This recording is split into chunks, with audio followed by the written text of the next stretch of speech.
আসসালামু আলাইকুম, সবাই কেমন আছেন? আশা করি ভালো আছেন। আমরা আজকে উপস্থিত হয়েছি খুলনা বিভাগীয় যে প্রাণী সম্পদ যে খামারটি আছে, গরুর খামার, সেই খামারে আজকে আমরা চলে আসলাম। ফকিরহাট থেকে আমরা এই জায়গায় একটু ভিজিট করতে আসছি, কারণ আমরা ছোটোখাটো একটি খামার করি। তো আমাদেরকে নিয়ে আসছে ফকিরহাট উপজেলা প্রাণী সম্পদের পক্ষ থেকে। আমরা আজকে এই খামারে চলে আসলাম বন্ধুরা। আজকে আপনাদেরকে দেখাবো এই খামারে কি কি আছে এবং এই খামারটি কিভাবে করেছে সেই বিষয় নিয়ে আজকে আপনাদেরকে দেখাবো। তো প্রথমে আপনাদেরকে দেখা যাচ্ছে গরুর যে দানাদার খাবার, এই যে দেখতে পাচ্ছেন যে যে জায়গা আছে ভুসি, আপনার ভুট্টা, সব রকমের খাবার আছে। এই পাশে আছে কুটা, এই যে কুটার গাদি। আর এই পাশে কিন্তু আপনাদেরকে দেখাচ্ছে যে ঘাস লাগাইছে, সেই ঘাসগুলো কিন্তু এই যে ফুটে ফুটে উঠতেছে, এটা দেখাচ্ছি। এরপরে আপনাদেরকে দেখাবো আমরা গরু, যে কি কি গরু আছে কোন জাতের। যে আমার ডান সাইডে একটা শেড দেখতে পাচ্ছেন, এই শেডে কিন্তু একটাও গরু নাই, নতুন করে করছে শেডগুলা। আর এই পাশে আর একটা শেডে দিয়ে আপনাদেরকে দেখাচ্ছি, এই শেডেও কিন্তু কোনো গরু নাই, এটাও ফাঁকা পড়ে আছে।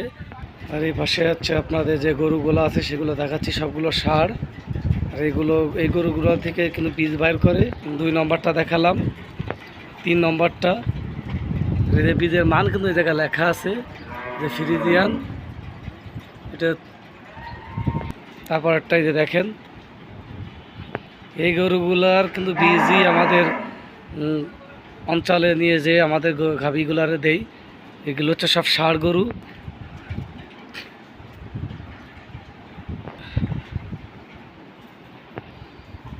দর্শক আপনাদেরকে দেখাচ্ছি এক একটি করে, কিন্তু আমরা সেই সব গরুগুলাই ফিরে আপনাদেরকে দেখায় ফেলালাম।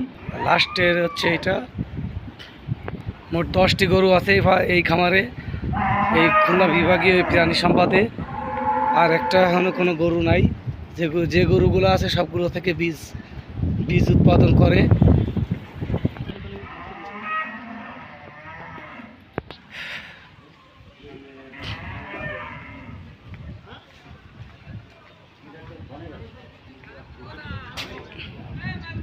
তো আমাদের সবাই কিন্তু এখন এই জায়গায় আছে। আমরা 2টা বাস নিয়ে প্রায় 82 জনের মতো আসছি আজকে এই জায়গা দেখার জন্য। তো আজকে এখানে শেষ করতেছি, সবাই ভালো থাকবেন। তো এখন কিন্তু একটু খাওয়া দাওয়ার পালা, রেস্টের পালা, এরপরে আমরা চলে যাব। এখন প্রায় 3টা বেজে গেছে।